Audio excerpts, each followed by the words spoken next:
If you are what you say you are, a superstar, then have no fear. The camera's here and the microphones, and they wanna know.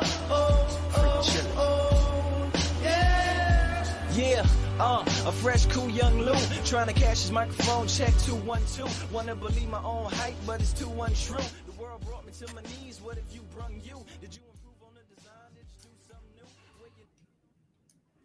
new? Ladies and gentlemen, welcome to Talk Spicy. I'm Coach Gene Clemens, a Riptide Media Network production. I want to just thank you. Rate the show, comment, agree, disagree, but whatever you do, keep it spicy. 5-star ratings are appreciated. If you're joining me on the YouTube channel or anywhere across platforms, we are everywhere, locked and loaded today. I think I've got a good one for you today. First off, I want to give a shout out to Kendrick Lamar. I want to give a shout out to Drake for giving us a battle that I thought was really, really good. Phenomenal. I mean, hey, listen, for whomever you believe won, and for the record, I don't think it's close. I thought Kendrick ran away with it. But for whoever you think won that battle, there were bars being spit. Like that second half of Family Matters from Drake, where he just got into his bag and just started, like, whether or not stuff was true or not true, just the way in which he was willing to just like put it together and shoot it out there, it was fantastic. Again, Drake can rap when Drake really wants to rap. The problem is, and what I'm learning is that there apparently isn't as much money in it for Drake to just rap, unless it's a beef, right? Unless there's something popping off. So I can't be totally mad at him that he's out here being melodic and singing on songs, even though I've never thought he was a good singer. Right? I can't be mad at it because he's making slaps. He's making songs I want to dance to, songs that people that I want to look at want to dance to. But what Kendrick did, I mean, just how strategic, how calculated the moves were. And then the bars, because that's what it always comes back down to. It always comes back down to, where are the bars? Who's got the bars? And so shout out to Kendrick for a win. Shout out to Drake for being willing to participate and being willing to lose, right? We all goaded you into this. We all baited you into this. And you came in guns blazing.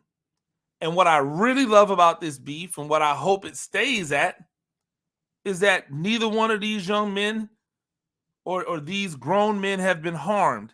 This was a beef that hopefully stays on wax. This is a beef that hopefully stays on wax. This is a beef that we hopefully don't have to see go beyond words on a page or words into a microphone. That's what makes a great beef, right? That's what makes great hip hop, is when we can see two dudes come together, battle, right? And then walk away. And hopefully both of them walk away with a little bit more cachet than they came in with. Like, if you thought Drake had fallen off from rhyming, you're wrong. If you thought Kendrick didn't have the ability to battle, to go at somebody, and to have things coming hot off the presses, you're wrong. If you think there's no winner in this, you're wrong. I'm not going to go in, like I said, I'm not going I'm going to leave that to the experts, to the Joe Buttons of the world, right? I'm going to leave that to them.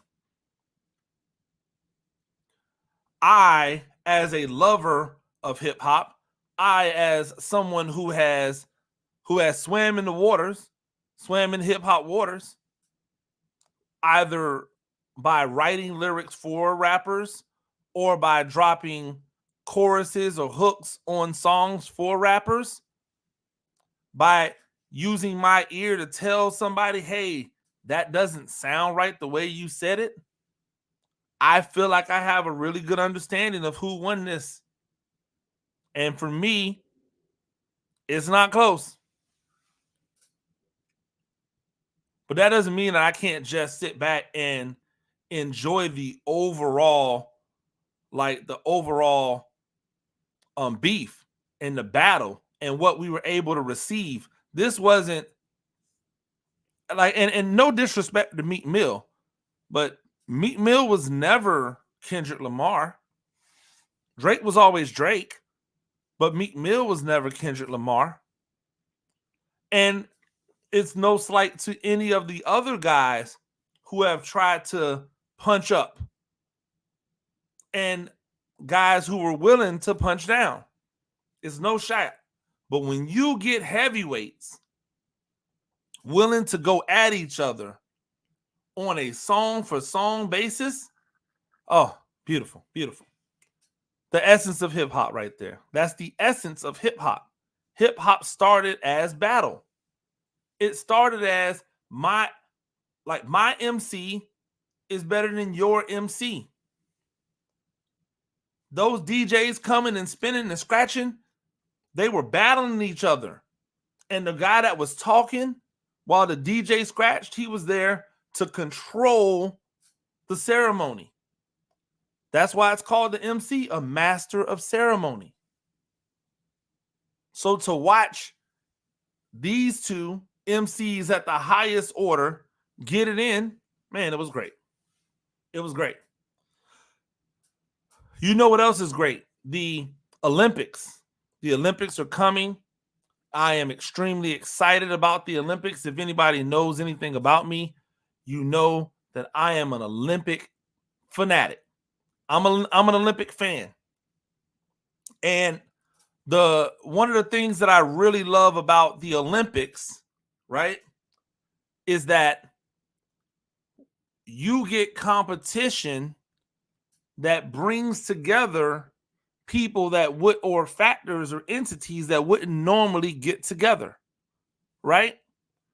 It, like, for me, and this might be my own like naivete playing, but I look at the Olympics as a great way to never have to have a war.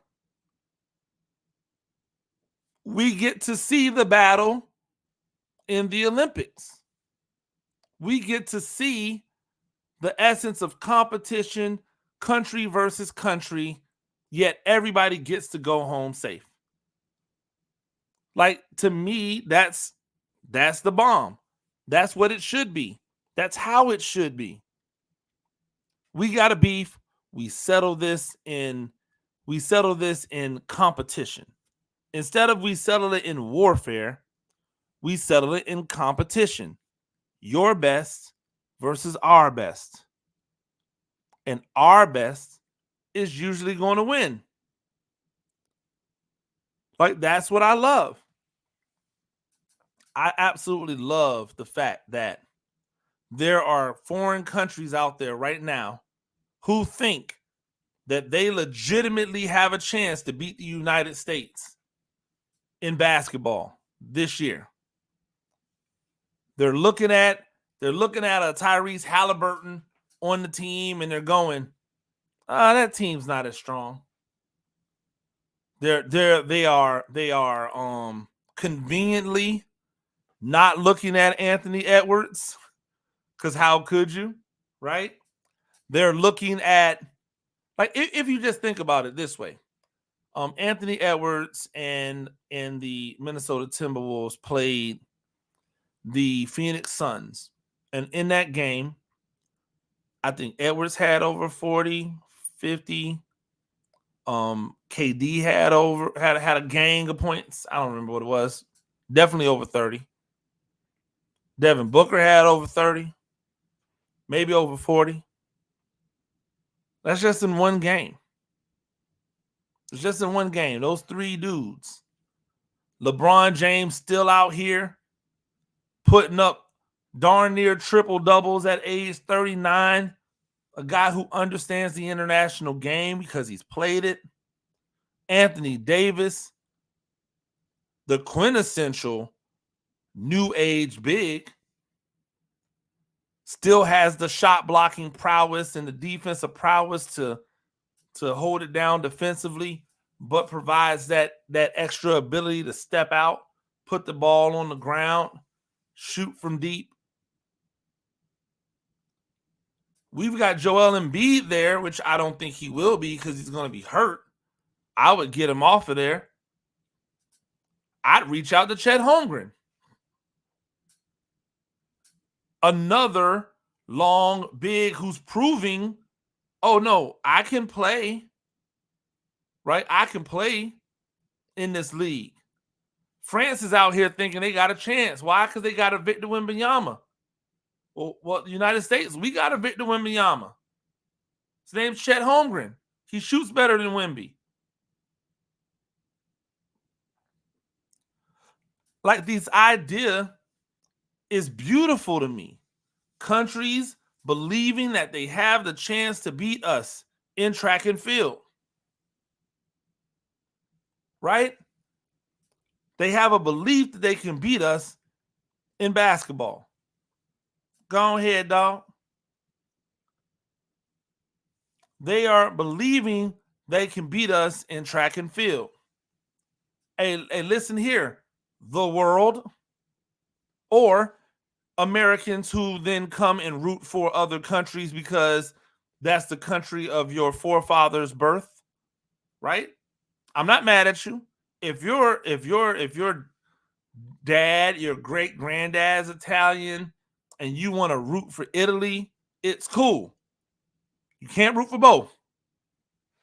Let's set the parameters now while we're in May, before we get to the Olympics. Here are the rules.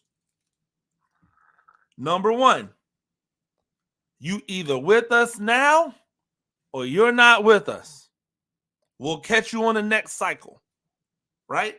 Like, you're either with the United States right now and you stay with us, or you don't get to jump on board when we start dragging people.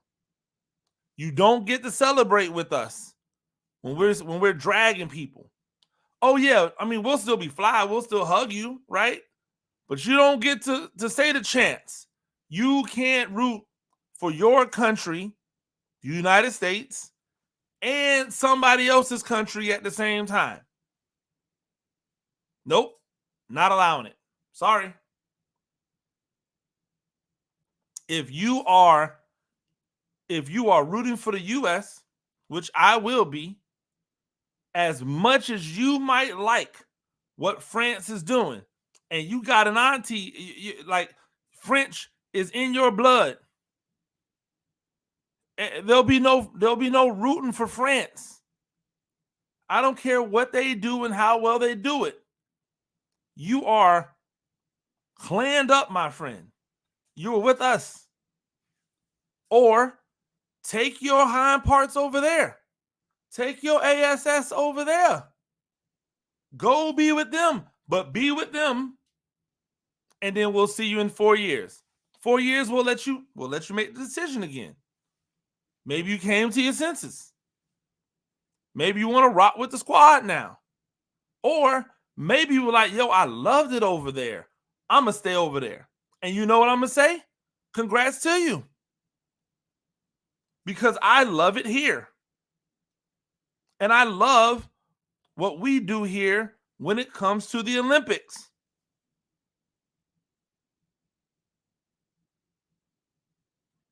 I love what we've been able to develop here in this country when it comes time for pride. When it comes down to pride in one's country as it pertains to athletic events. It hasn't quite reverberated out to pride in country for everything, because our country still does some really, really stupid-ish, right? Like some really, really dumb-ish. That's what our country does. So it's hard to have that level of pride in country all the time. But during the Olympics, it's not hard at all, especially during the Summer Olympics. Now, I love all the Olympics. I love the Summer Olympics and I love the Winter Olympics. But I am not this beat my chest, bold and proud and staunch in the summer, because the winter time I'm really quiet. I quietly root for my teams. My country. I quietly watch. I silently watch. I keep my nose buried in a drink as I watch. It's really one simple reason. We ain't that good, my guy. And so while I still root for us to do well, while I still hope that we put our best foot forward, I know the world's got us beat when it comes to these things. So much so that they've added sports that we're supposed to be better at, only for other countries to come along and get better than we are at them. But we do the same thing to them in the summer. So choose your side, right? We will concede a couple of things right off the bat.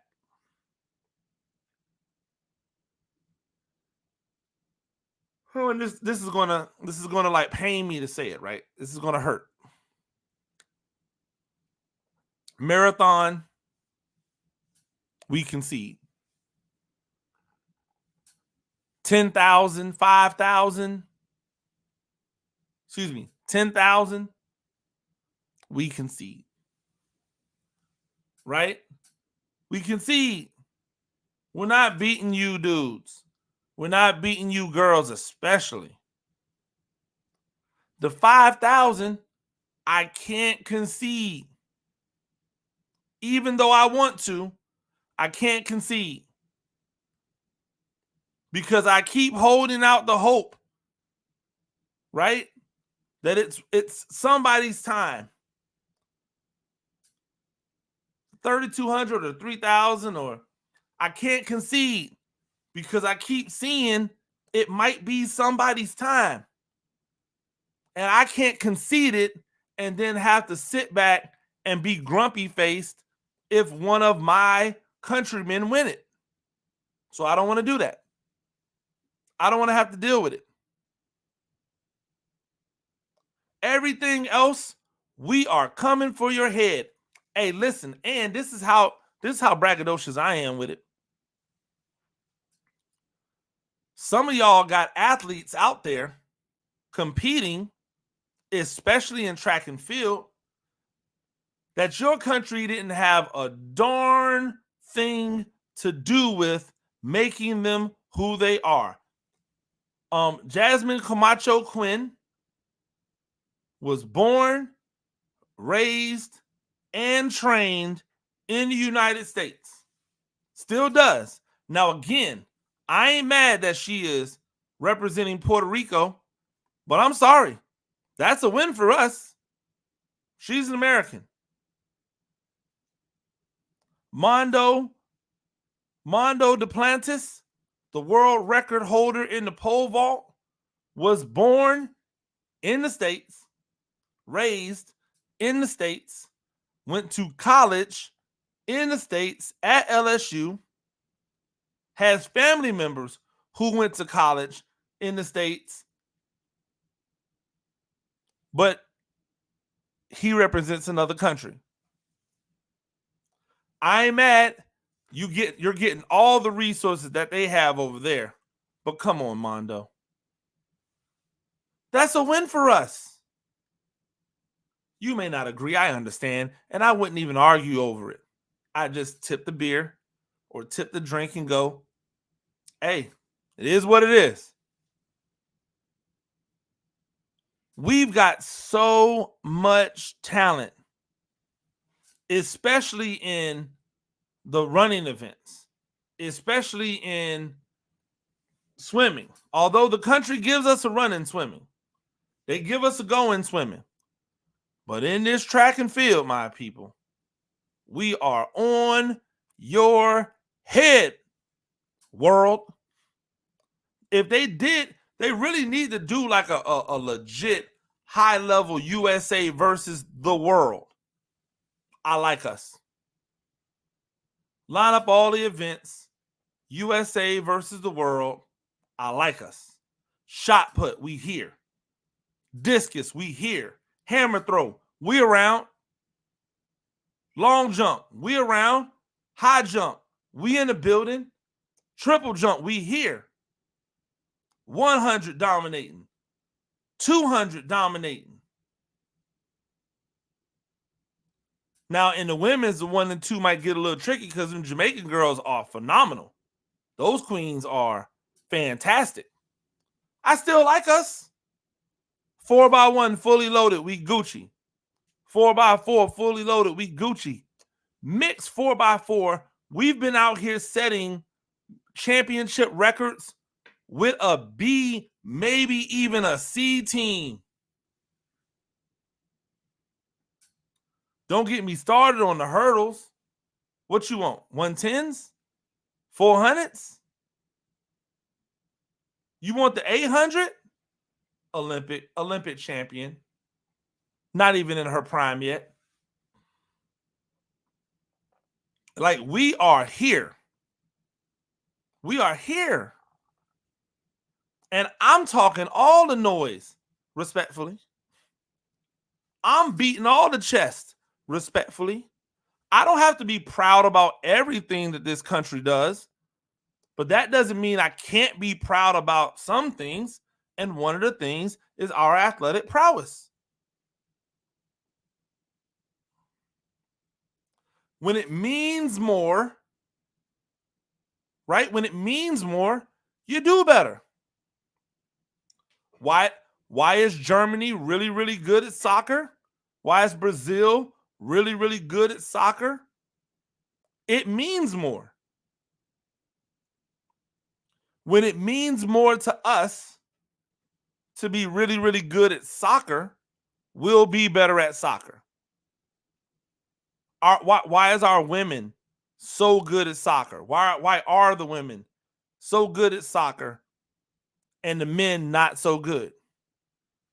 Because the women are still getting elite level athletes to play women's soccer. Why? Because the ceiling is higher in soccer.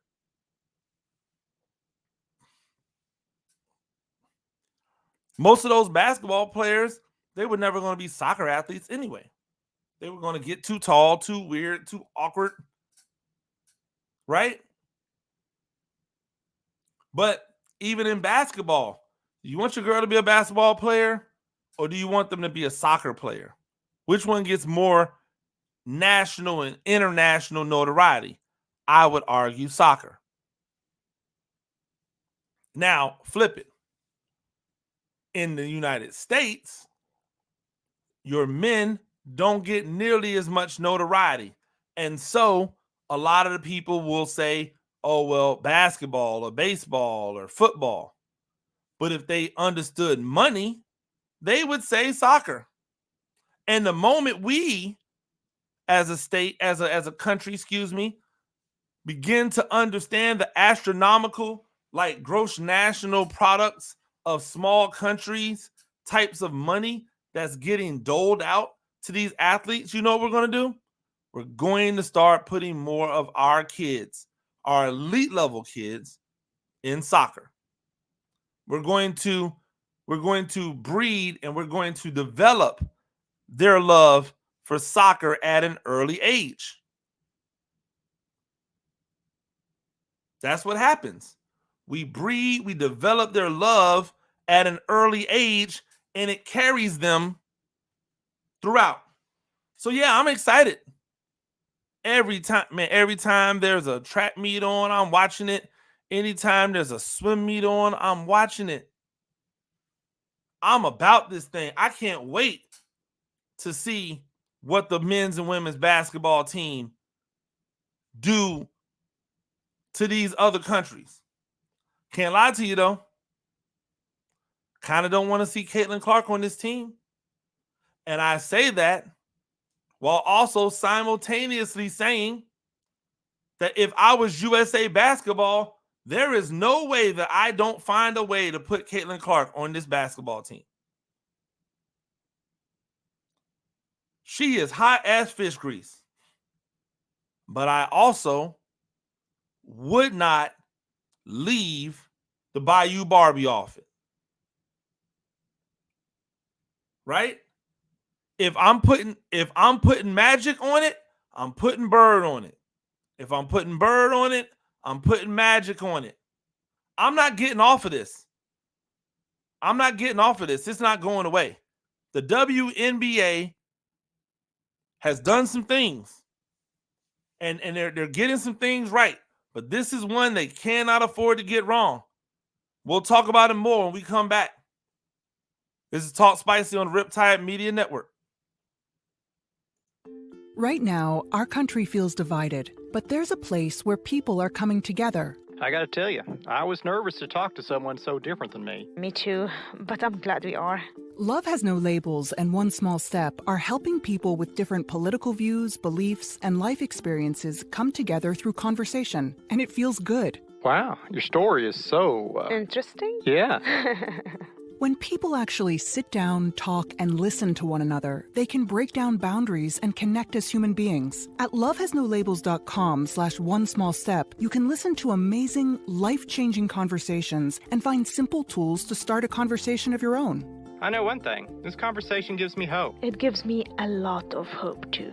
Take a step toward bringing our country and your community together by having the courage to start a conversation at lovehasnolabels.com/onesmallstep. A message from StoryCorps, Love Has No Labels, and the Ad Council. People do some pretty cool things in their 40s and 50s. Why should saving for retirement be any different? I mean, they go back to college, learn new instruments, start skateboarding. Whoa! Okay, maybe that one's not for everybody, but saving for retirement is. With aceyourretirement.org, you can get on track with your retirement savings no matter your age. Just have a 3-minute chat with Avo, the friendly digital retirement coach from AARP. You'll get personalized recommendations based on your input that are easy to understand and work with your lifestyle. It's quick, easy, and free. Plus, it's sponsored by AARP, so you know they got your back. Woohoo! Gnarly move, Dad. Thanks, sweetie. So wherever you are in your retirement savings journey, head to aceyourretirement.org and start chatting with Avo today. That's aceyourretirement.org. A message from AARP and the Ad Council. This is the story of a very special woman.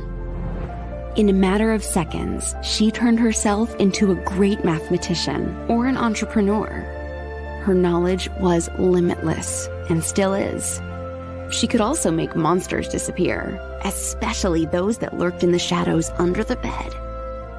Once, this woman put back together a teenage girl's broken heart, which had been shattered in 1,000 pieces, just by giving her a bear hug. She masqueraded as a regular person at work, but as a superhero at home. Everyone knows her as Gabriella. I still call her Mom.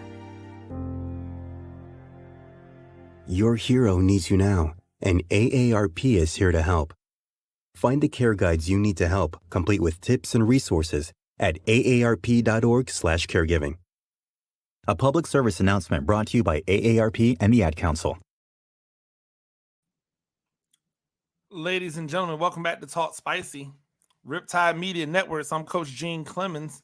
make sure that you're downloading the 102.9 The Game app if you want to listen to Talk Spicy and the Bleacher Brothers, and which comes on directly after me, the La Stella Report, which comes on after Bleacher Brothers, and the entire lineup that we have on the Riptide Media Network collections.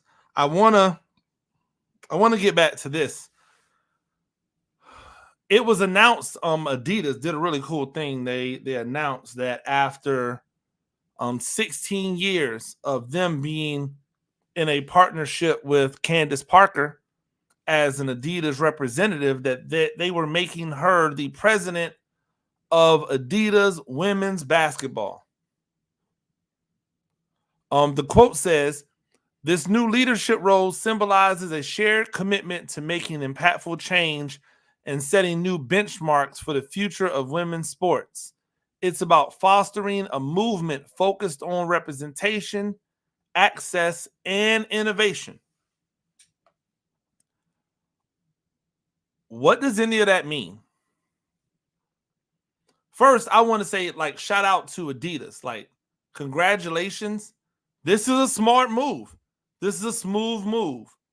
This is a great PR move. Congratulations to Candace Parker. I hope this is coming with that bag that should be bestowed on you when you've given so much to the game and you mean so much to the game. For many people, Candace Parker is their GOAT, right? For many people, that Candace Parker is all they know. They don't know Cynthia Cooper. They don't know gosh, my brain just turned. They don't know Cheryl Swoops. They definitely don't know Cheryl Miller. Diana Taurasi, possibly, like, they know her, but for most of women's basketball lovers, a lot of them think Candace Parker is their GOAT, and they wouldn't have a bad argument. There would not be a bad argument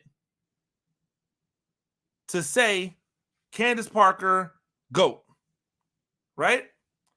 Like, if you said Candace Parker GOAT, who's coming to you and going, "Man, you out your mind. Man, you crazy as hell. There ain't no Candace Parker." Nobody's going to have their chest stuck out. Nobody's going to have their pom-poms on so loud that they're not going to acknowledge, right? They're not going to at least acknowledge that this is a possibility. Nobody. So it's shout out to Candace Parker. But my question still remains. What does all of this what are these words supposed to mean? This new leadership role symbolizes a shared commitment to making impactful change. What change? Setting new benchmarks for the future of women's sports. What are the benchmarks now? What are going to be the new benchmarks? It's about fostering a movement focused on representation, access, and innovation. Okay, I got the representation. That's the Black woman, Candace Parker.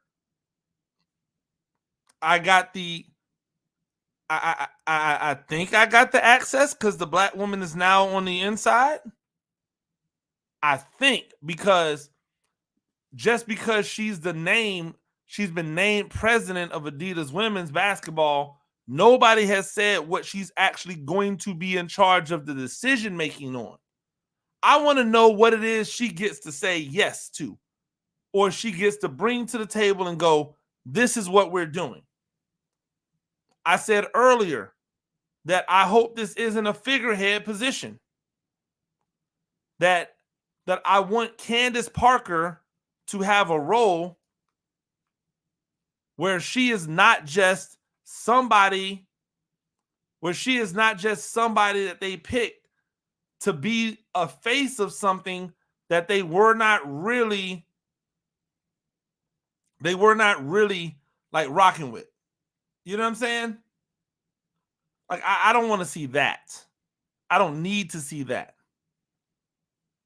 That's not going to advance anything.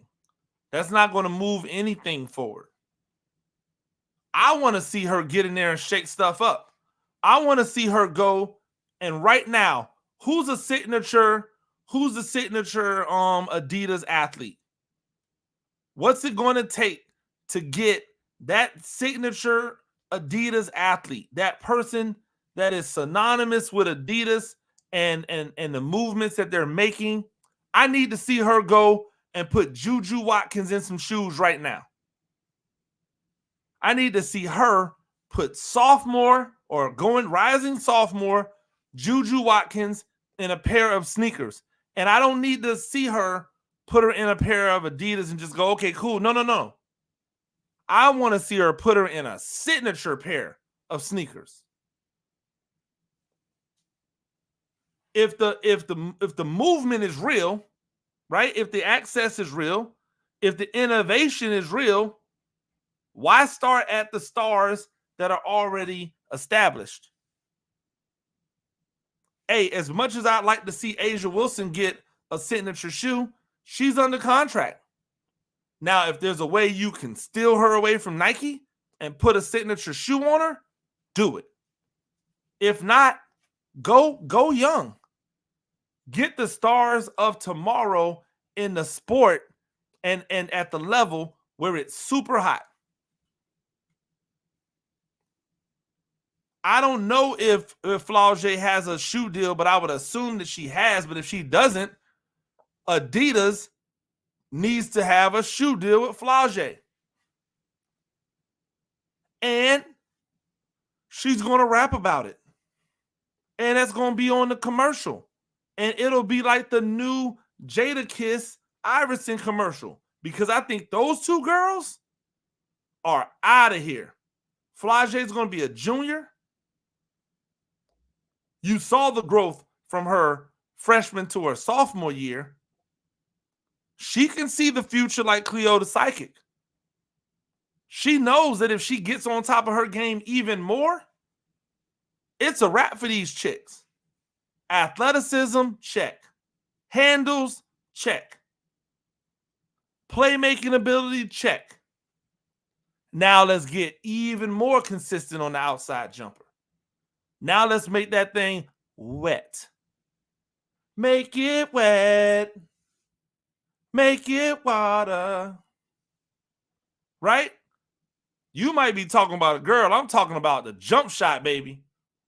Make that jump shot wet. Any hooper know what I'm talking about right now. If you get it to that level, come on, man. What are we talking about here? So that's what I want to see Adidas do. That's what I want to see Candace Parker do. Don't just get there and go, okay, cool. I'm rocking all of this Adidas stuff. I might make some cool look. No. How are we shaking it up? Get in there and pull a Kanye. Get in there and go so far extreme that people go, I don't know if I'm messing with it, but I'm going to try it. And when it works, everybody jumps on the wave. That's what we need, right? That's what we need to see from women's sports. We need to see innovators and people willing to go, hey, listen, I don't know how long I'm going to be here. Let me kick the door in and put as many people in positions as possible. Hey, you want to know what the one thing I appreciate about Trump? He got in the door and he tried to load it up as much as he possibly could. Because he probably knew, man, I shouldn't be here. I can't believe they let me here. And so because he knew he probably shouldn't be there and that they probably shouldn't let him there, he got as many people in the door as possible. So now his second go around or third go around now, it looks like he belongs there. It feels like he belongs there. Candace Parker needs to do something very similar. Get in those doors and start shaking stuff up. Hey, if this is what we've been doing on the women's side, we're no longer doing that. Oh, yeah, we were committing money to women's basketball and youth basketball, blah, blah, blah. We ain't doing that no more. This is what we're doing. Oh, y'all wanted to do that in that line? That's cute. We're not doing that. This is women's. It's on me. We doing X. We're not doing Y no more. We're not doing Z no more. We're doing X. Get down or lay down. Let's make sure that the ink is dried on that contract before you start doing all that, Candace. That way, if they try to get rid of you, you know. Let's make sure that the language in there is of such that if you start to ruffle some feathers, if you start to shake the trees a little bit, they don't get you up out of there. You know what I'm talking about? You know, just be a little bit. Yeah, you know what it is. I'm excited for Candace Parker to have such a prominent role in Adidas. I just don't know what she's going to do with it, and I'm excited to see.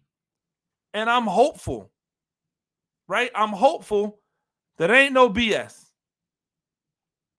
I'm hopeful that it's not just some window dressing. I'm hopeful that what she's going there to do is to really be an innovator. Like she's quoted Jay-Z. When I get nervous, I start telling the truth. That's not the case for me. I start with the truth. When I get nervous, I start yelling it loud. I start with the truth. But if I get nervous, I start blurting it out loud. I take the buffers off of it. I take the shine and the guts up off of this. Don't just put no black girl in here just to say, hey, we got a black girl, so all you darkies be quiet. That's not what I'm here for. I want to see legitimate moves. And I think she will. Why? Because I think that she's willing to go there. Hey, coach, where's there? There is anywhere. There is everywhere. There is all the places. I'm excited about it. I'm excited to see what she does the same way that I'm excited to watch USA women play basketball. But I'm not so excited to see Caitlin Clark make that team.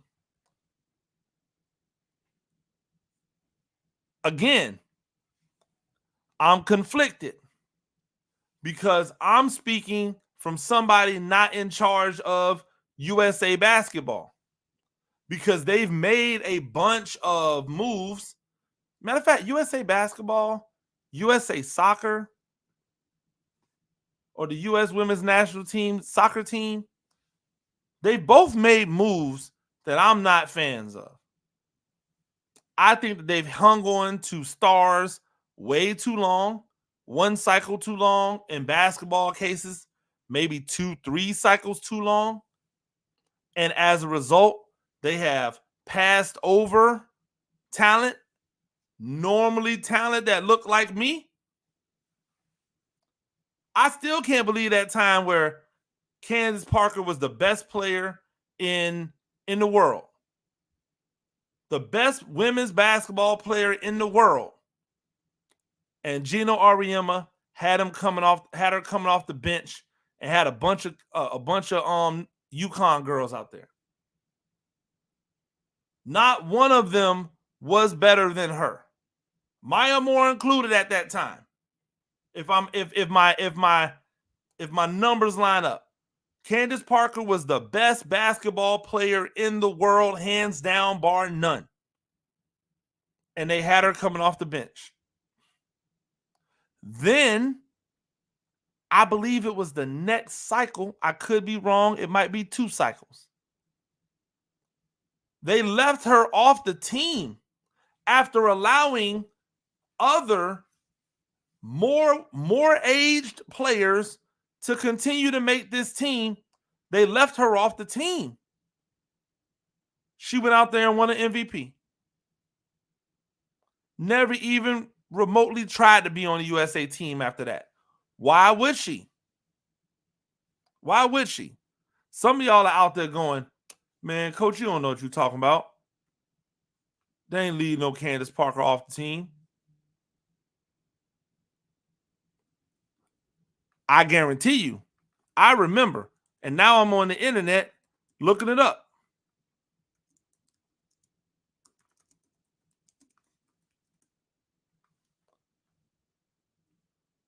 "2016,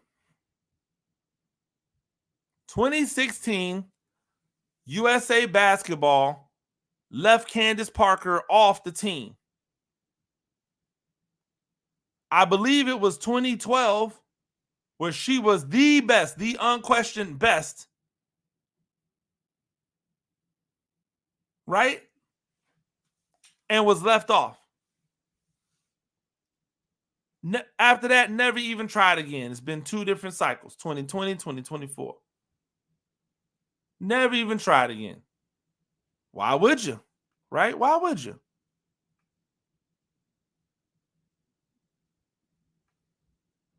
Then on top of that, right?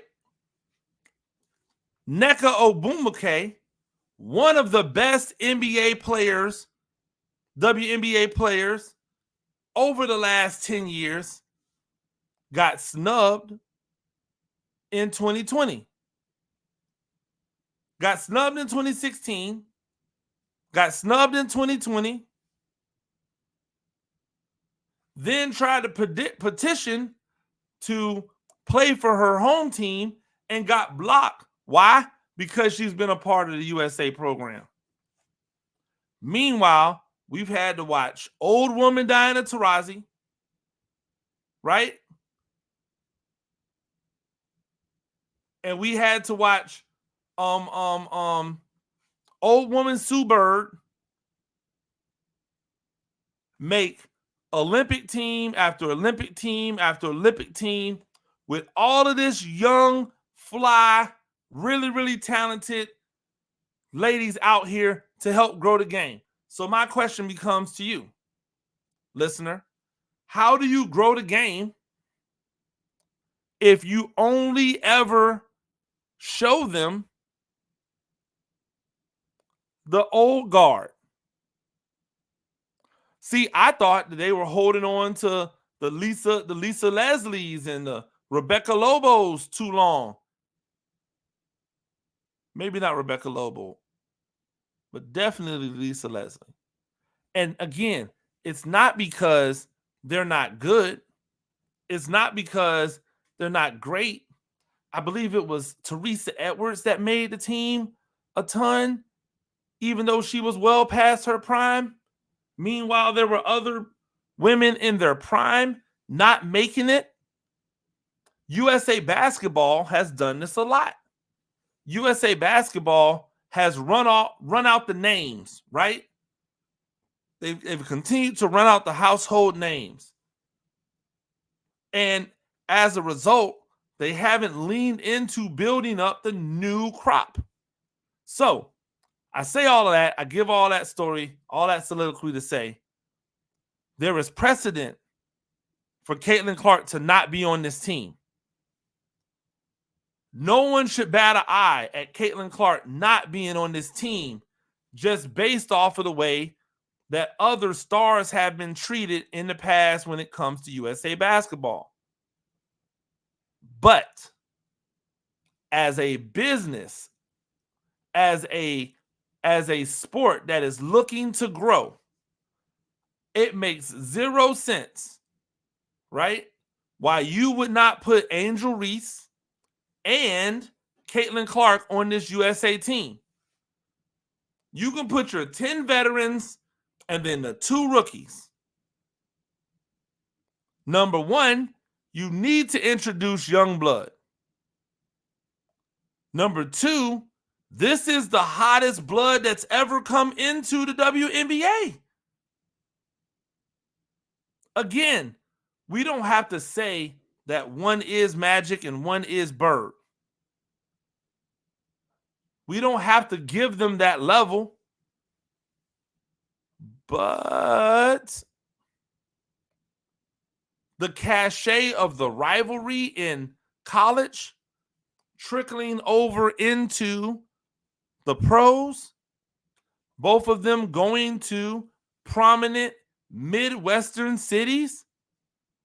So we don't get the East Coast, West Coast, but we do get the ritzy upscale belief of Chicago versus the hometown, Indianapolis, Indiana. And if you want to take it and move it towards race, Chicago is thought of as much more black than Indiana is, or Indianapolis is. None of that might actually be true, right? If we talk about demographics. But if you ask somebody, they would say that somebody like Caitlin Clark is more likely to come from in Indiana than she is from in Illinois. That an Angel Reese is more likely to come from a Chicago than she would from an Indianapolis. The storylines keep writing themselves, and now if both of them go to the Olympics, right, where they're forced to be teammates early and then have to come back from the Olympics and go right back to competing with each other, you've just raised the profile of all the girls. It's a fantastic move. It wouldn't be fair. It wouldn't be consistent with what USA Basketball does. But it would 100% make sense. And if you don't put Angel Reese on there, but you go ahead and you put Caitlin Clark, you will continue to propel a narrative that you are rolling out the red carpet for the white girl and not giving any credit, any presence to the black face that made the white girl more popular in these areas. There is no Caitlin Clark the way we talk about her today without an Angel Reese. And there is no Angel Reese the way we talk about her today without a Caitlin Clark. Lean into it. This is what I'm talking about when I say I want to see Candace Parker go in there at Adidas and shake things up. I want somebody to just come straight out and go, listen, this just makes sense. Caitlin Clark, Angel Reese, two best college basketball players last year.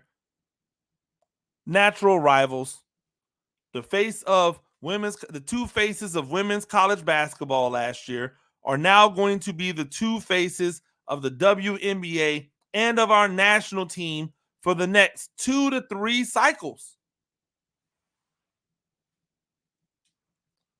You're getting 2 cycles out of both of these girls for sure. 3 might be aggressive. It might not.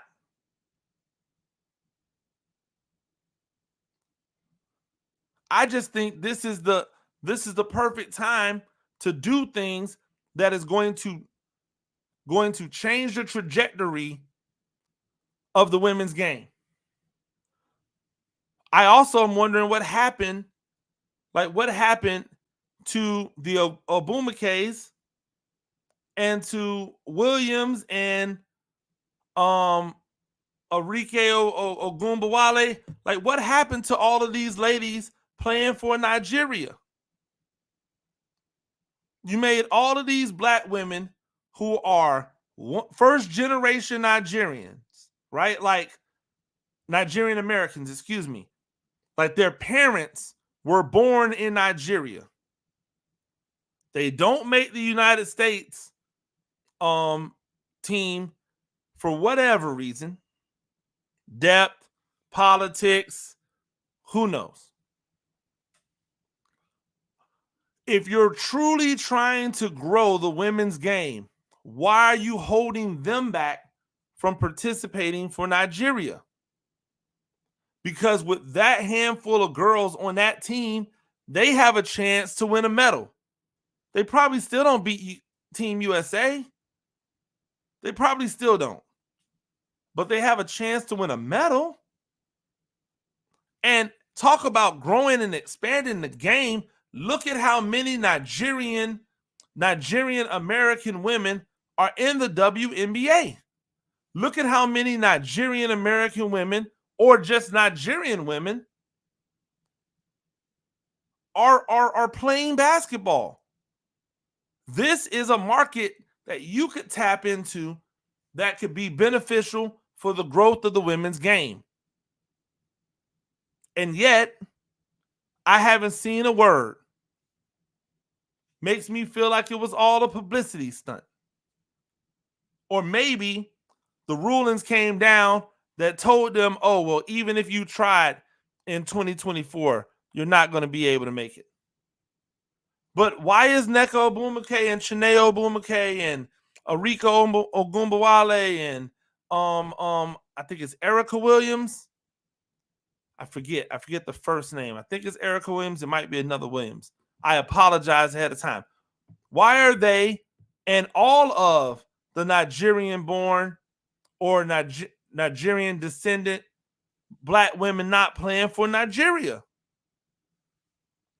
You can't sit around and continue to wait for Team USA. They're loaded. If we really want to expand the game, expand the talent. That's why I'm not mad at Jasmine Camacho Quinn for representing Puerto Rico. That's why I'm not mad at Mondo Duplantis for representing Sweden. I think it's Sweden. Right? That's why I'm not mad at him. Because that expands the game. That's what we want to do anyway. Man, women's basketball has an opportunity to make major steps this year. And I am just looking to see what it is they're really willing to do. And not just what it is they're telling us they're going to do. When we come back, we'll get into the latest power rankings that came out from CBS Sports or the NFL on CBS. We'll get into that and more. This is Talk Spicy on the Riptide Media Network.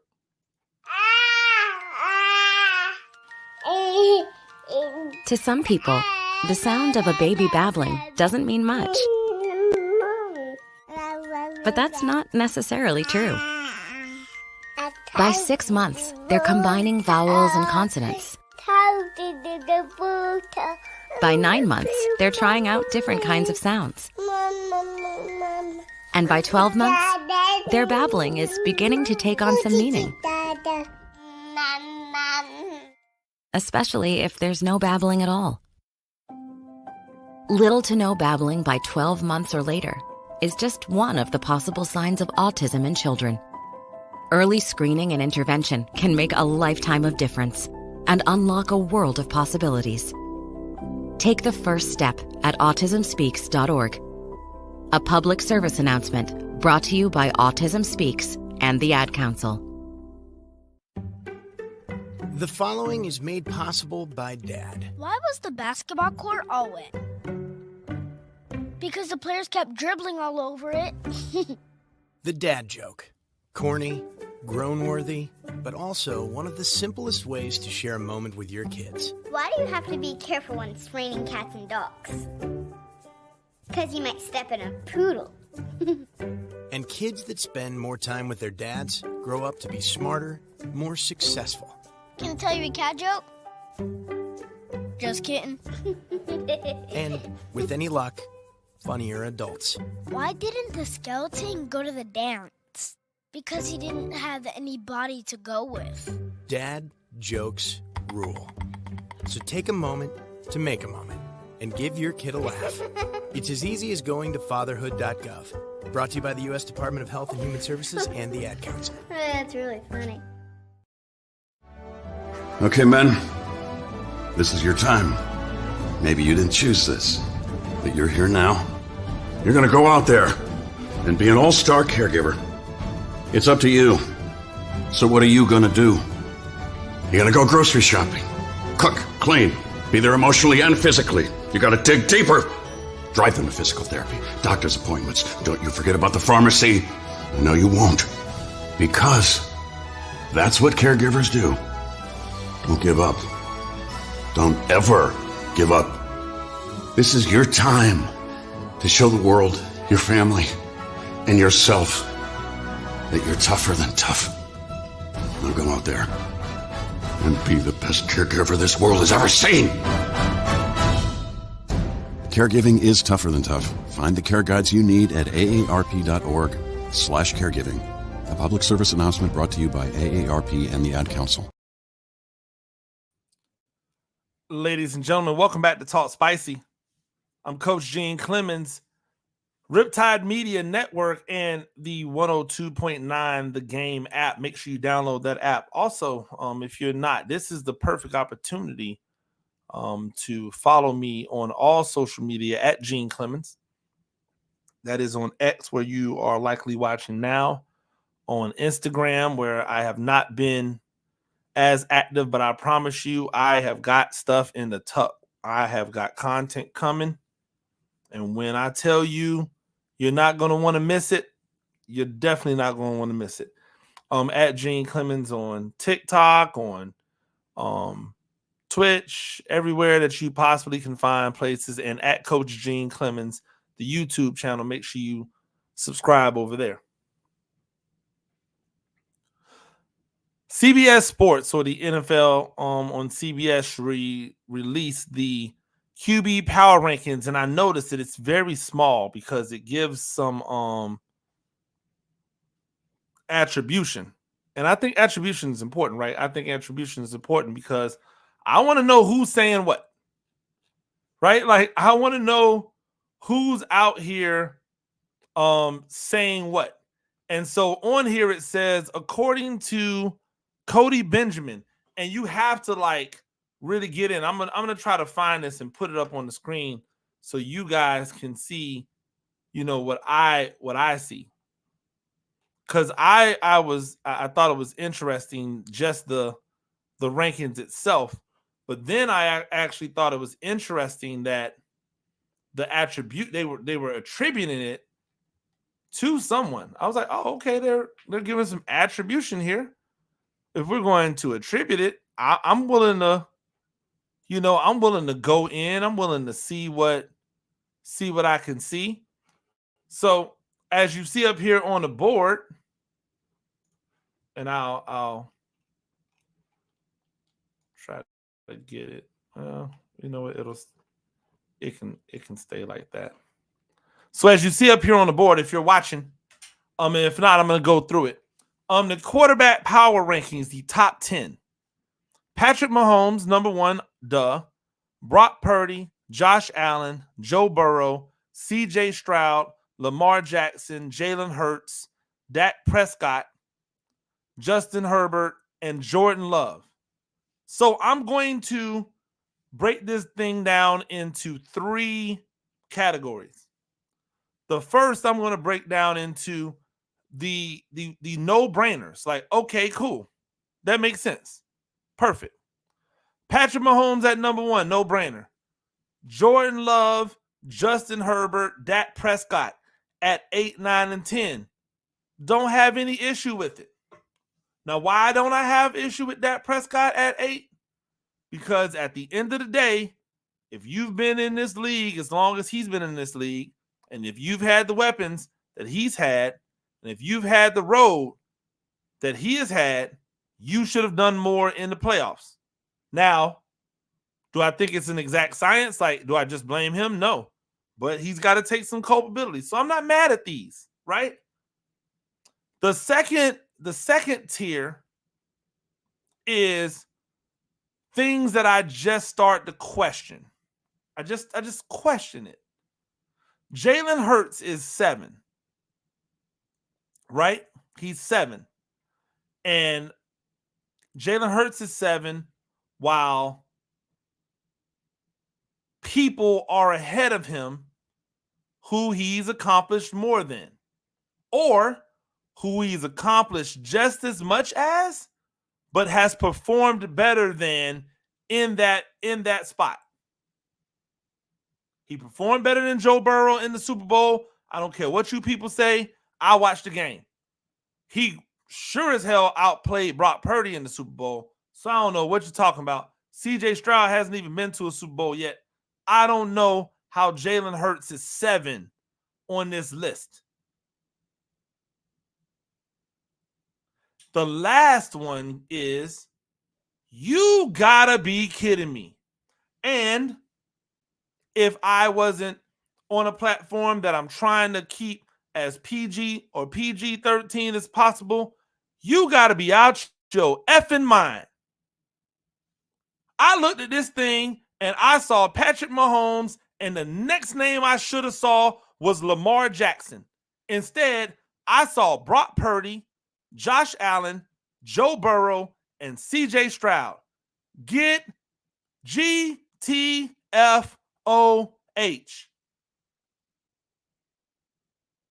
There is no way on God's green earth that a power ranking Cody Benjamin, there is no way on God's green earth that a power ranking should start with Patrick Mahomes and you go another 4 spots before you get to Lamar Jackson.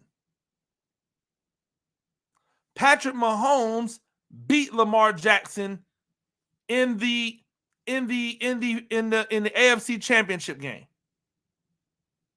Right? Wasn't Lamar Jackson's best work, but was still better than Brock Purdy in the championship game.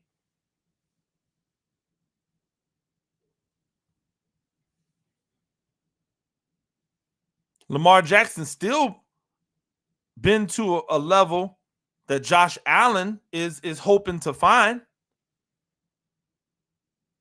Joe Burrow has been more injured in his career than Lamar Jackson has been, and some of y'all keep killing Lamar Jackson for getting injured for 4 games. Joe Burrow has been out for a season and then is coming off of an injury this past season. CJ Stroud's been in the league 1 year. Need I remind everybody that Lamar Jackson is the reigning, the defending, the undisputed NFL MVP? That's my Bruce Buffer. It's my Bruce Buffer impersonation. Need I remind you all that Lamar Jackson is the reigning MVP? He is the MVP. How do you have the reigning MVP who has added more weapons, better weapons offensively than he had last year, who is now going to be another year into an offensive system that just earned him MVP honors? How does he 6th? And how do you have Josh Allen, Brock Purdy, Joe Burrow, and CJ Stroud as the people over him? What are these power rankings based off of? It makes me want to go look up who Cody Benjamin is, because I'm just being honest. I don't know who he is, and I'm not saying that as a slight. He doesn't know who I am, and quite honestly, he has a job apparently that I would love to have.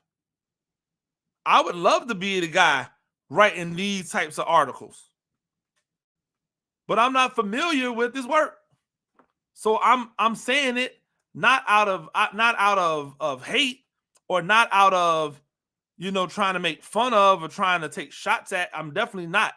I've just never heard of him.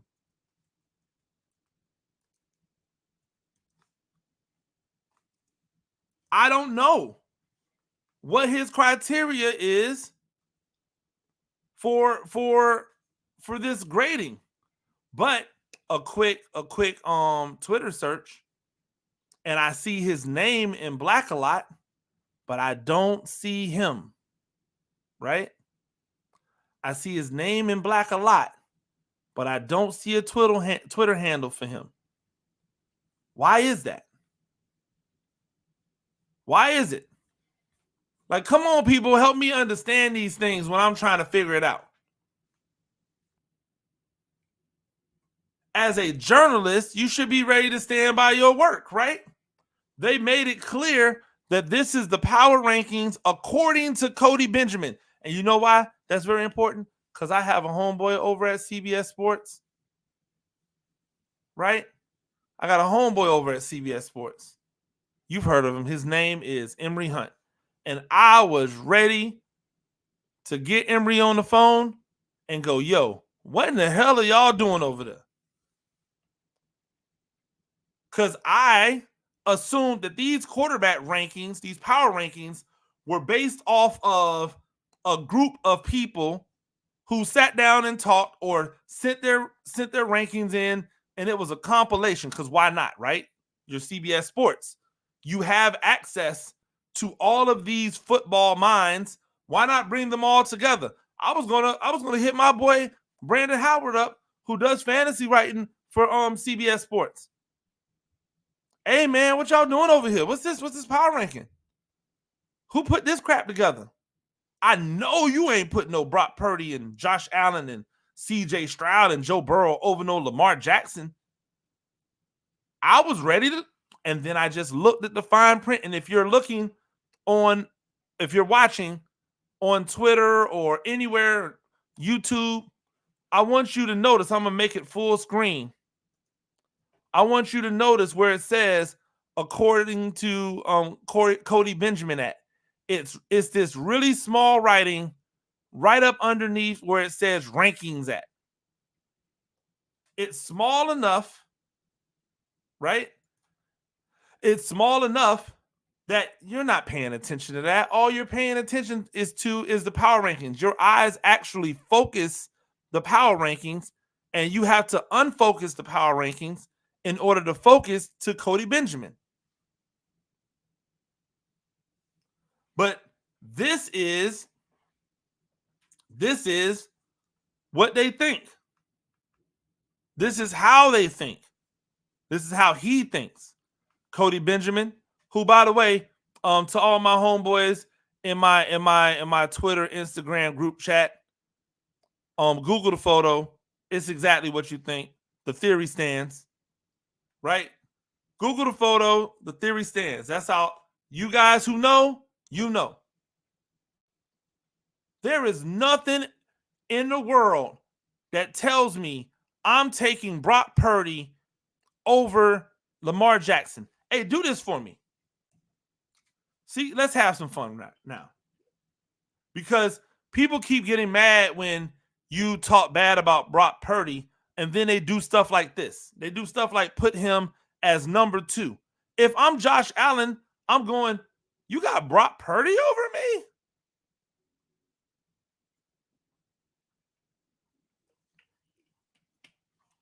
The only person in this top 6, hell, let me just take the whole 10.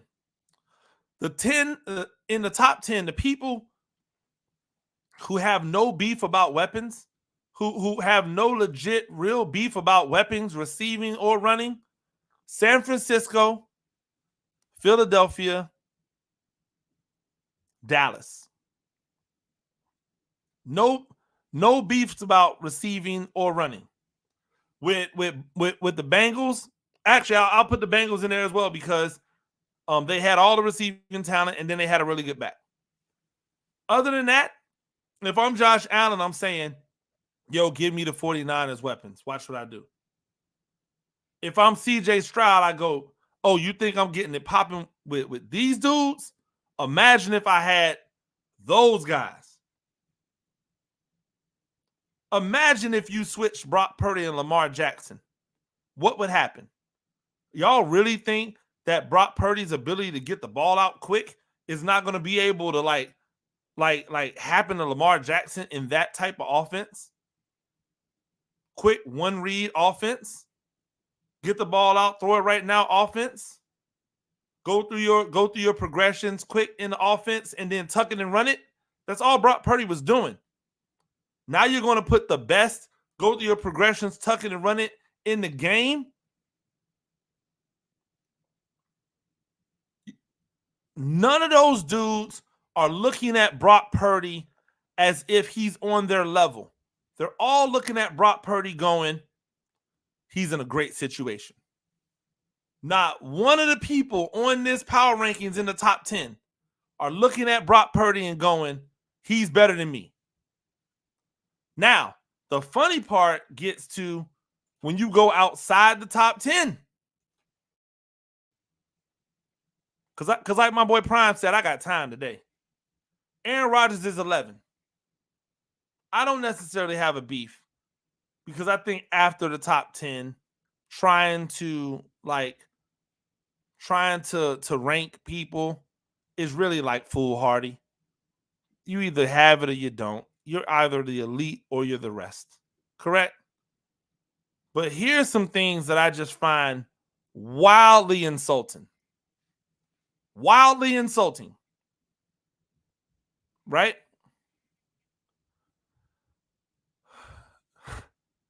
They have J.J. McCarthy. Sorry, let me rewind this.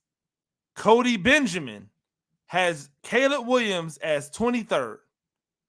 He has J.J. McCarthy as 25th. He has Jaden Daniels as 28th.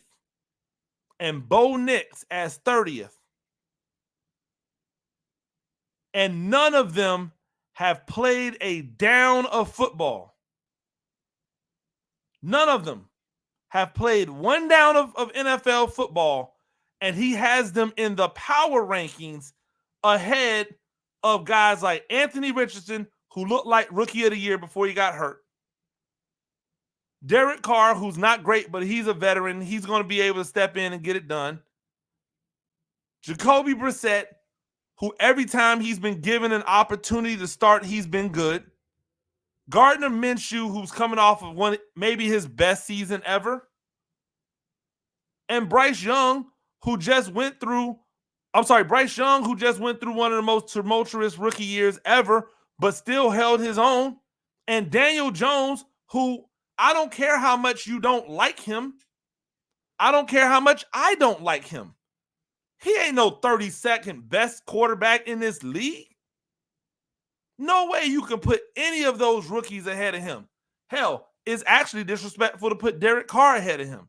It's disrespectful to put Jacoby Brissett ahead of him. It's disrespectful to put Bryce Young ahead of him or Gardner Minshew. It's disrespectful that Will Levis is at number 22. Will Levis? See, from 11 to 21, I'm sitting there and looking at this list and I'm going, okay, all right, okay, all right, okay. Kirk Cousins is a little high for me. I don't understand what goes into these power rankings. How can Kirk Cousins, a guy that we don't even know is going to start the season, how can he be high in your power rankings? How can Deshaun Watson be 17th in your power rankings and he's probably not playing the first 4 games of the season as he comes back from injury? How can he be that high in your power rank? How can he be ahead of Geno Smith? How can he be ahead of Russell Wilson, Baker Mayfield, Kyler Murray? But how is Will Levis, who played most of the season and stats still don't look better than Anthony Richardson's in the short amount of time that AR-15 or AR-5 was out there? How do you got him ahead of Anthony Richardson? In a honest moment, I would be willing to bet that the Tennessee Titans would take anybody from 11 to 21. No, excuse me. Anybody from 23 to 32 over Will Levis. To me, if you wanted to put rookies ahead of anybody, Will Levis is the person you put rookies ahead of. But even then, that's disrespectful. There's no way Daniel Jones is the 32nd best of these quarterbacks that you have up here. Where's the understanding of what a week-to-week power ranking really means? If this is supposed to be power rankings, shouldn't it be based off of what they're doing right now? Well, look, San Francisco just got rid of trying to get rid of their one of their major weapons. A running back is a year older. Brought in another running back. Will the wide receiver core be as good? Who knows? Will the defense be as good? Who knows? He's number 2 in the power rankings. Aaron Rodgers, who has done nothing but get weapon after weapon after weapon, if he's healthy, he's not in the top 10. Let's talk. Because to me, if Aaron Rodgers is not a top 10 quarterback in your power rankings, then he's probably not a top 21 quarterback in your power rankings. I don't see there being an in-between for Aaron Rodgers. He's either going to be what he's always been, or he's going to be a liability.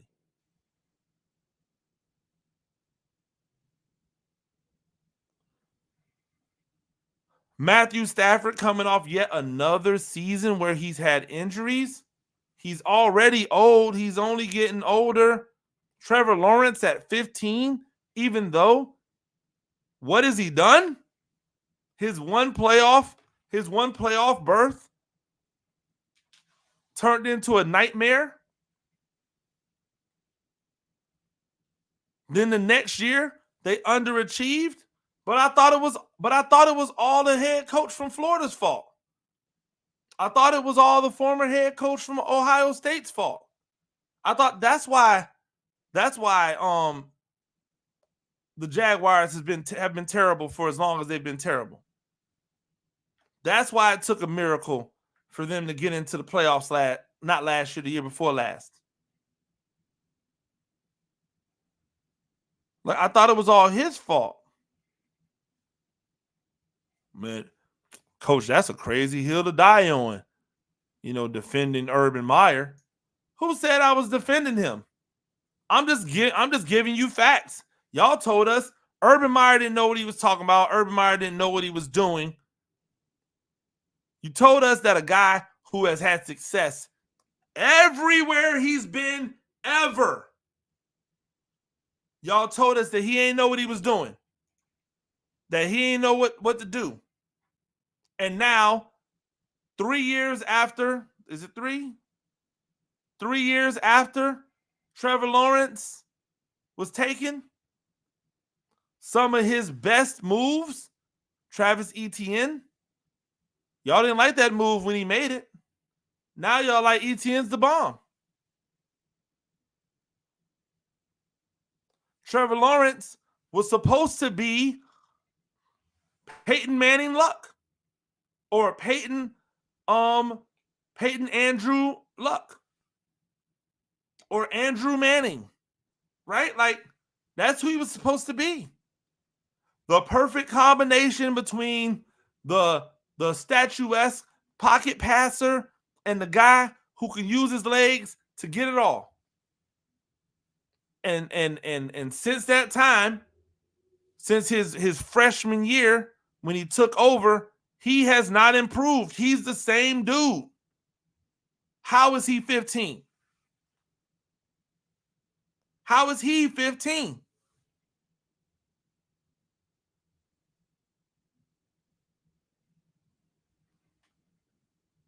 When we make power rankings, ladies and gentlemen, their power rankings are made to be scrutinized.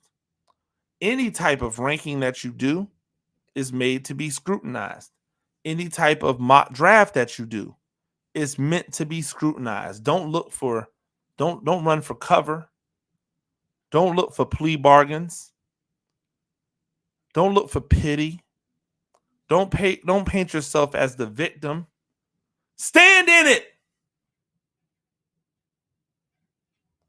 Stand in it. Stand up and accept the responsibility of the stupid list you put together. Stand up and be willing to be accountable for the list you put together. Man, I wish I had the ability to just write in anonymity and put stuff out, and they put my name in little small. If I had a, when I have a, boy, I oughta. Absolutely everything. Abso-freaking-lutely everything. Man, I woulda. Gosh, you better. Boy, I oughta. Man, we shoulda. Put the blanks in there. They all make sense. Lamar Jackson at 6th over. How many years in a row is it going to be before you start putting respect on this man's name? You know what's going to happen? Y'all are going to like rank him like this for so long that eventually it'll be true. You're going to keep Lamar as a middle of the top 10, bottom of the top 10 quarterback until it's true.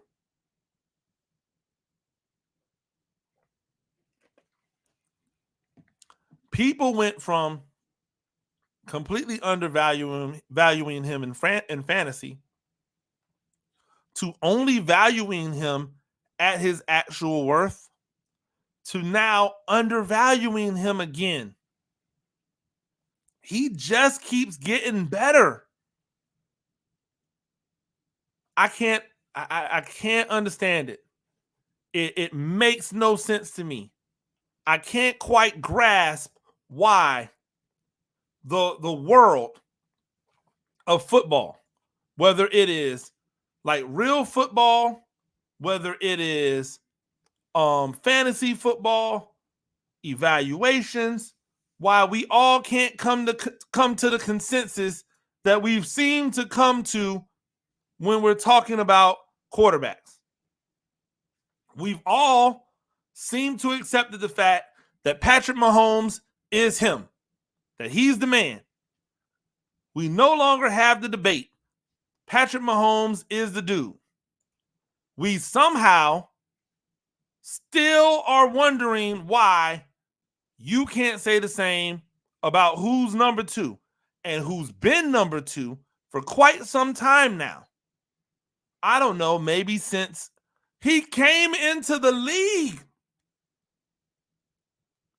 Never forget, ladies and gentlemen, Lamar Jackson took over Baltimore that was sitting in a top 10 draft pick position when he took over, and they went to the playoffs that year. He took over a team where the coach was about to be fired, and he got that man an extension. He took over a team where people were starting to question whether or not the GM was the right successor for the man who was leaving out. I think that was it. I might be wrong on that. Took him to the playoffs. He is the reason that has been security in Baltimore.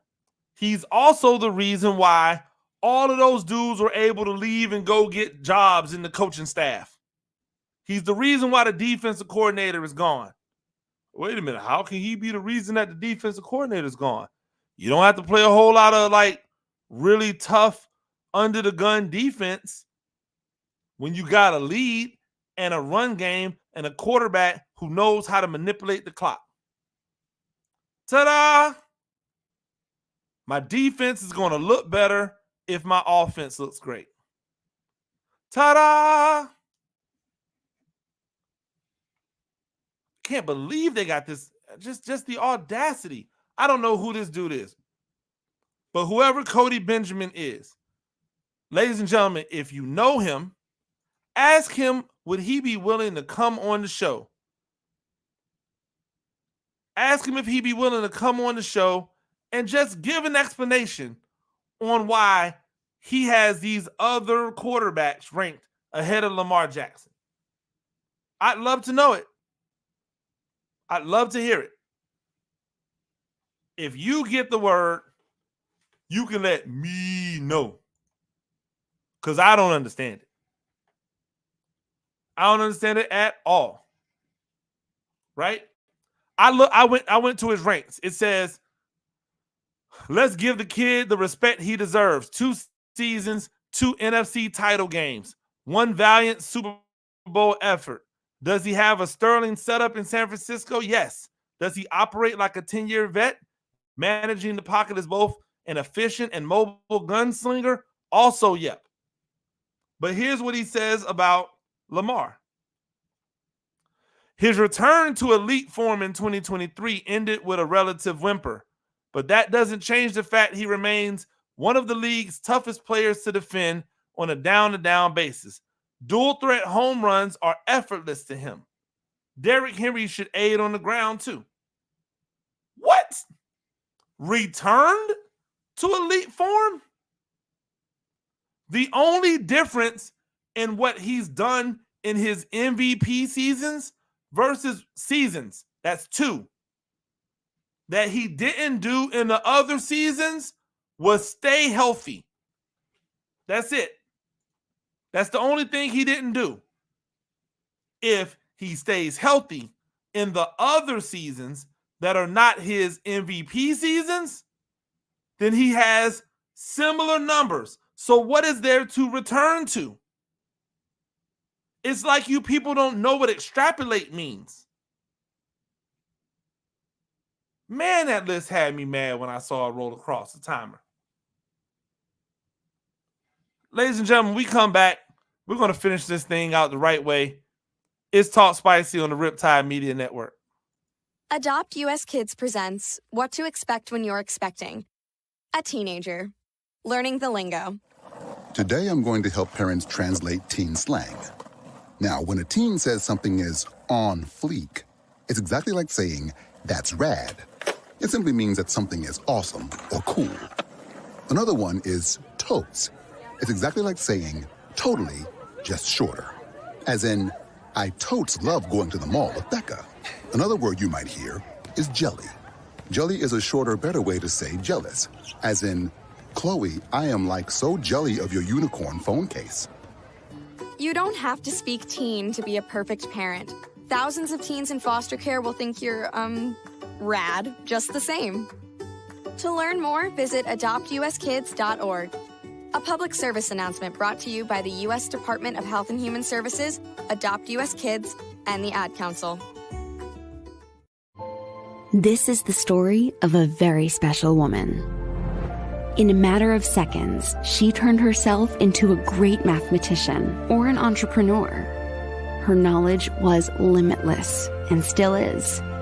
She could also make monsters disappear, especially those that lurked in the shadows under the bed. Once, this woman put back together a teenage girl's broken heart, which had been shattered in 1,000 pieces, just by giving her a bear hug. She masqueraded as a regular person at work, but as a superhero at home. Everyone knows her as Gabriella. I still call her Mom. Your hero needs you now, and AARP is here to help. Find the care guides you need to help, complete with tips and resources at aarp.org/caregiving. A public service announcement brought to you by AARP and the Ad Council. Hey, Dad, your prescription will be ready in just a minute. Hey, Dad, your laundry will be ready in just a minute. Dad, your lunch will be ready in just a minute.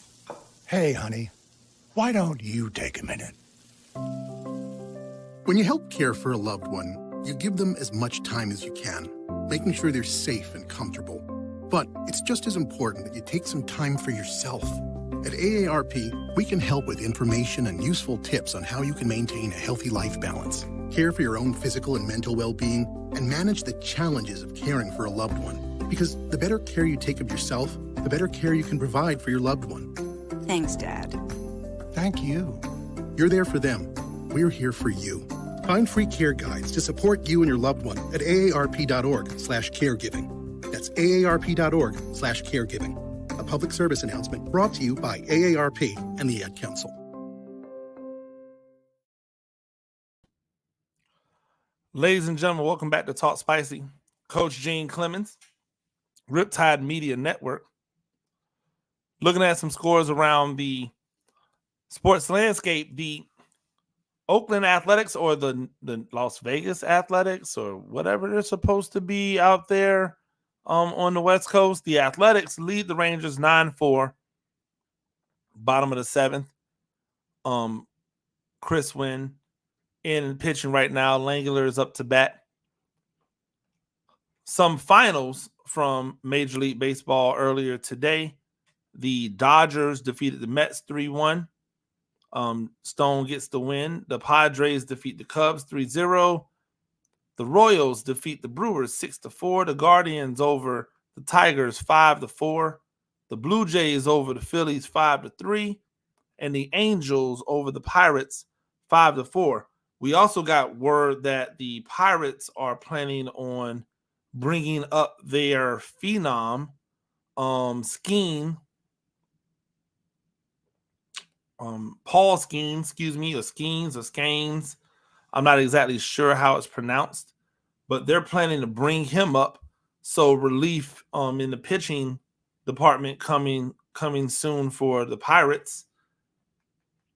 In the NBA, last night you saw the Boston Celtics defeat the Cleveland Cavaliers. They handled business 120-95. The Oklahoma City Thunder, behind a 29-9-9 performance by Gilgeous-Alexander, defeated the Mavericks 117-95. A very disappointing showing from the Dallas 1-2 punch. However, we can't really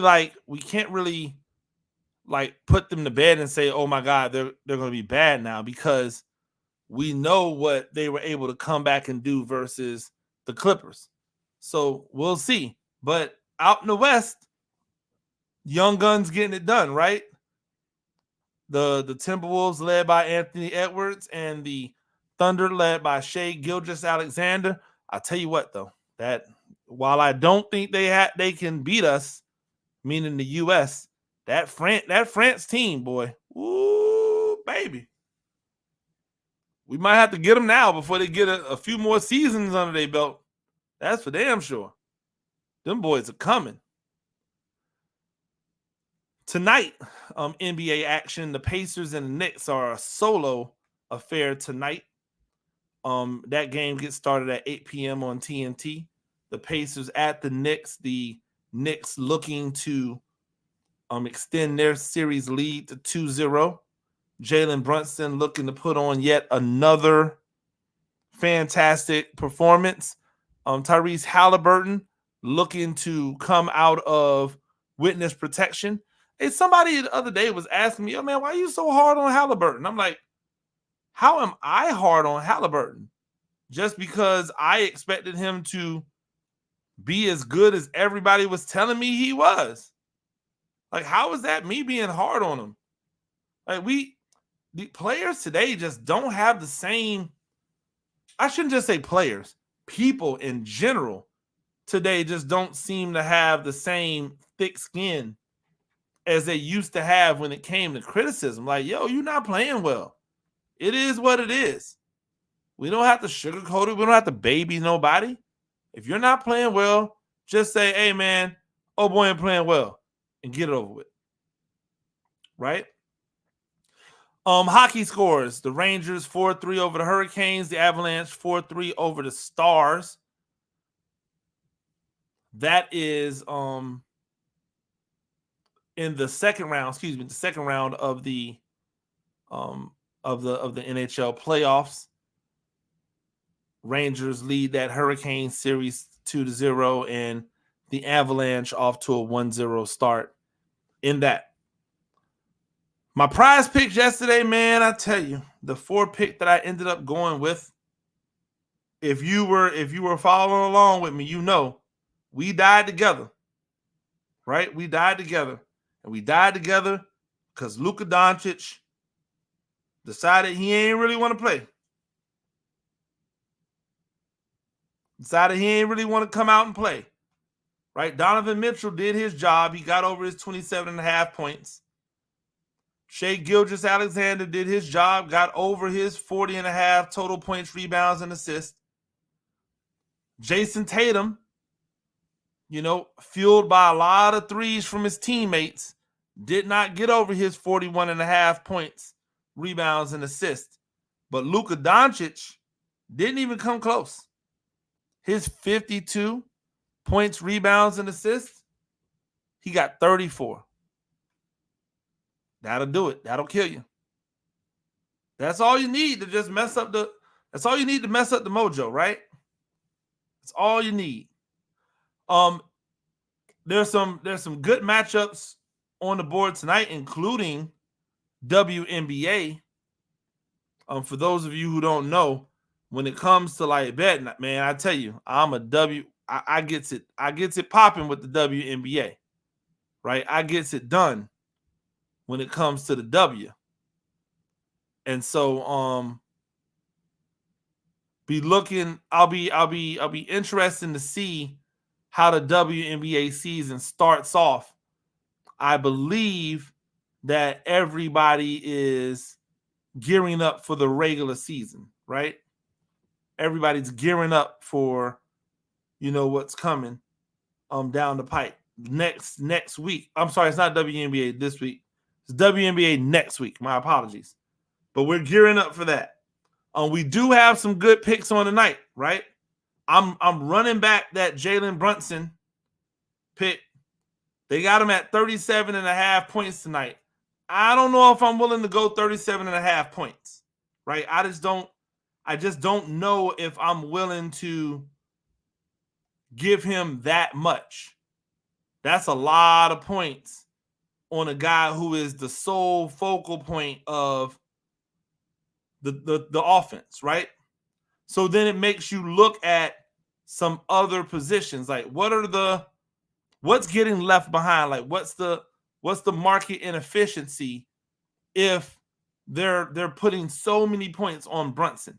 I mean, they've got Brunson teed up to score 10 points more than what he averages in the regular season.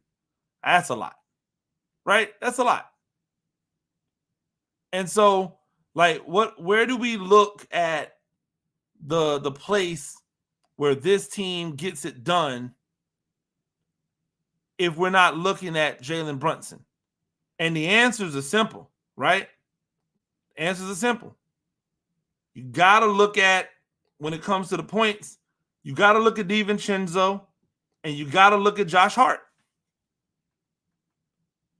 You got to look at DiVincenzo and you got to look at Josh Hart. Both of them put up over 20 points a game. I mean, over 20 points in the game last week. Sorry, on Monday. Josh Hart averages 6.3 points per game versus Indiana in the regular season.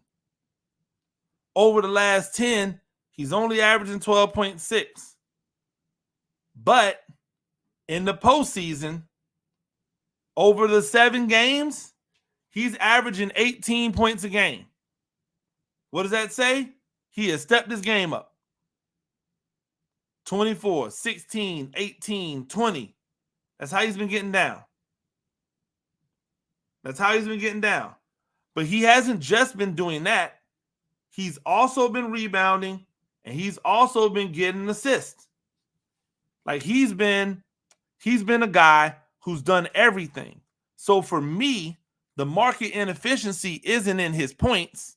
For me, the market inefficiency is in his points, rebounds, and assists. Because he has consistently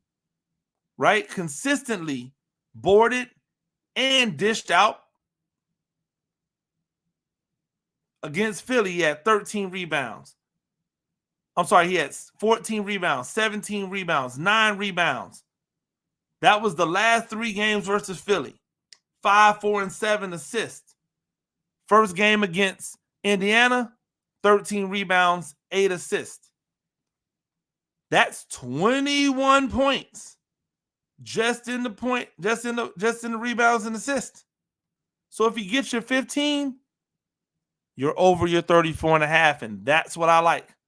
I like Josh Hart over his 34.5 points. I told you got to look at Dante DiVincenzo, right? You got to check for him because he's going to get heavy minutes. You know that a team that is coached in New York, that they're going to play heavy minutes. They don't go heavy on the bench, right? He is averaging 24 points a game versus Indiana. Over his last 10, he's averaging 20 points a game. In the postseason, he's averaging 13.9, right? But over his last 2 games, he's been feeling it, 23, 25. I expect them to stay hot, right? I expect them to stay hot, so I'll take him to go over his 17.5 points versus the Pacers. I said once that, yo, if and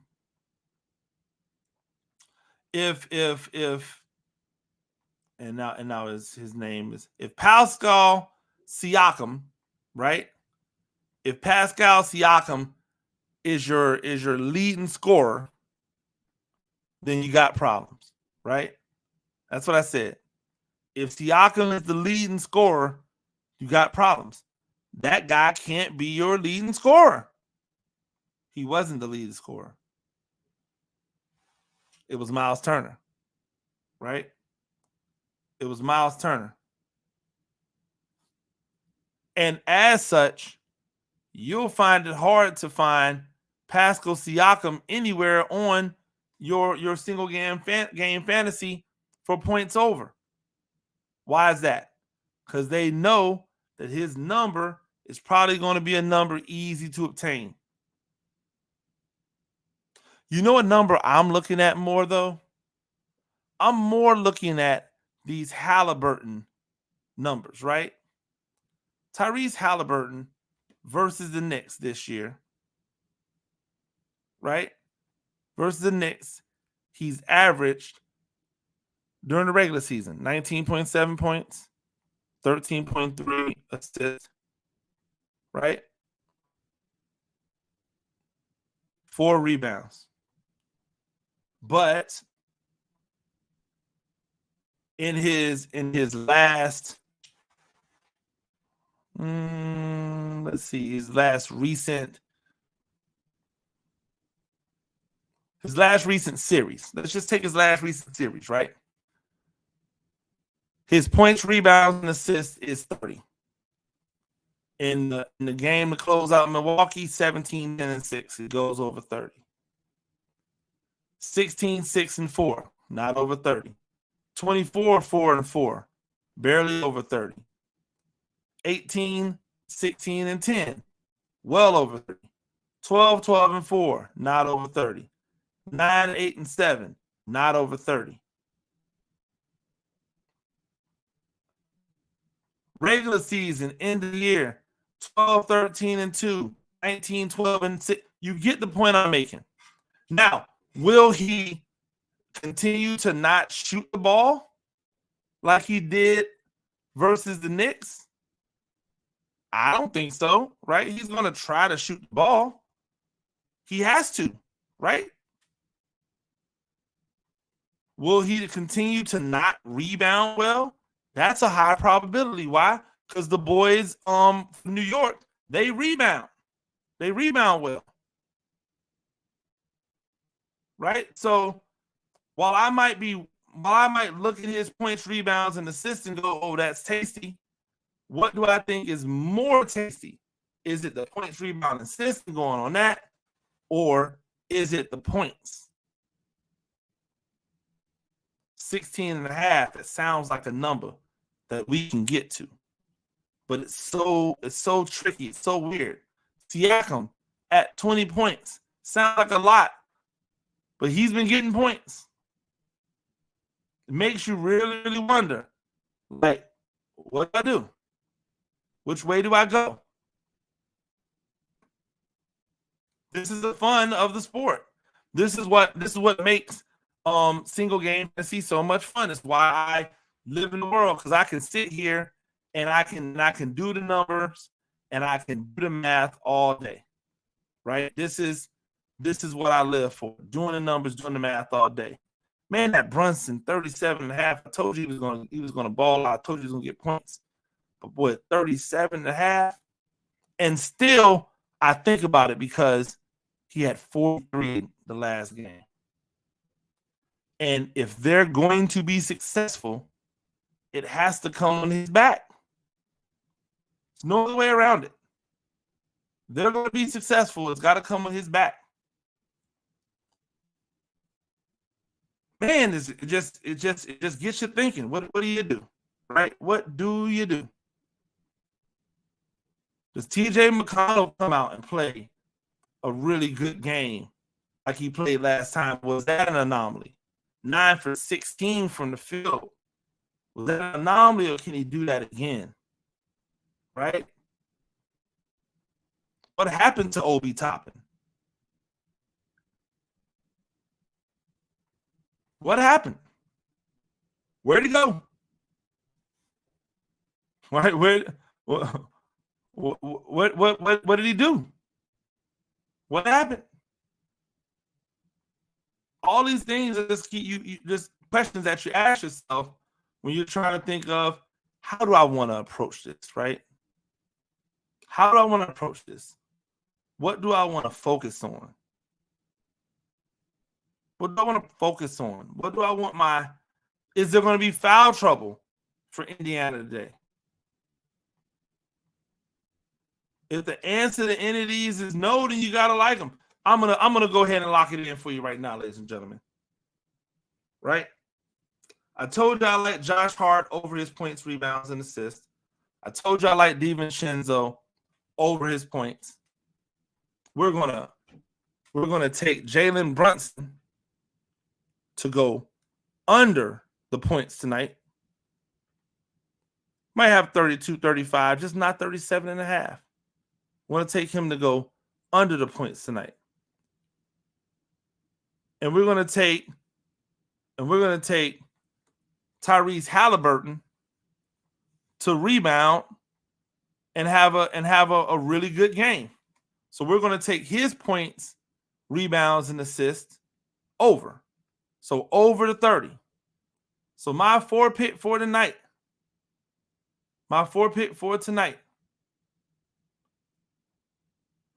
Halliburton over points, rebounds, and assists. Jalen Brunson under his points. DiVincenzo over his points. Josh Hart over points, rebounds, and assists. And as always, remember, if you died, we died together. Get you out of there. Get you out of here with this one. For me, I look at sports. As a way out, as an escape, as a way to open doors. I always have, I always will. From the earliest time I can remember playing sports, it was never just for fun. The fun was inherent, right? It was never just for fun. It was always for a reason. When I played basketball at the park or out in the lot or out in the street, my goal was to be better than everybody else so that nobody would look at me as the sucker, so that nobody would look at me as the mark, so that no one would ever be able to say, we're going to pick everybody and get down to him and go, all right, man, you come. I wanted to be a guy that people were aware of because it matters. Oh, you a chump on a basketball court? You might be a chump in real life. Let me try you. When I got to playing regulation sports, it was all what doors could this open. I'm playing youth sports. Youth sports gave me some opportunities to attend some schools that I would not have gotten the opportunity to attend if I wasn't good. When I was a freshman in junior high school, I got an offer to come and play basketball at Bayshore Christian. Bayshore Christian was where we played our basketball games at, and we played our AAU games at for the AAU team that I played for. And I had an offer to go play basketball at Bayshore Christian. I really wanted to take it. And there was two things that stopped me from taking that offer to go to Bayshore Christian. The first, they didn't have football. They didn't have track, really. So I would only be going there to play one sport. I had played 3 sports my entire life, sometimes 4. I still wanted to live. I wanted those options. The second reason, I really wanted to play with my brother. I just thought it would be dope, me and my brother out there playing together. So I turned down that offer. And not a bad thing that I turned down that offer, because if I didn't, I wouldn't be playing football. If I wasn't playing football, who knows what doors would have been open to me without football? Because every one of the doors that I've had open to me as an adult has come either directly or indirectly because of football. Football writing, football coaching. It is all football analysis. It is all opened up doors. So I look at sport in that manner. This is why I can't understand how people don't take better, don't take the opportunities that are afforded to them better. Why they don't use the sport to open up the obvious doors for them. I'll never understand it. It'll never be something I get down with. But I always hope that they eventually see where the knob is. Ladies and gentlemen, that's Talk Spicy, Riptide Media Network. I'm Coach Clemens. Rate the show, comment, agree, disagree, whatever you do, keep it spicy. 5-star ratings are appreciated. And if you're joining me on the YouTube channel, make sure you like, make sure you subscribe. If you're joining me on any other platform, hey, hit that like button, but also hit that retweet or that you know what I'm saying? That send along. Let other peoples get a little spicy with me. We'll see y'all again tomorrow. Stay tuned. Up next, the Bleacher Brothers. This has been Talk Spicy, Riptide Media Network. Till next time.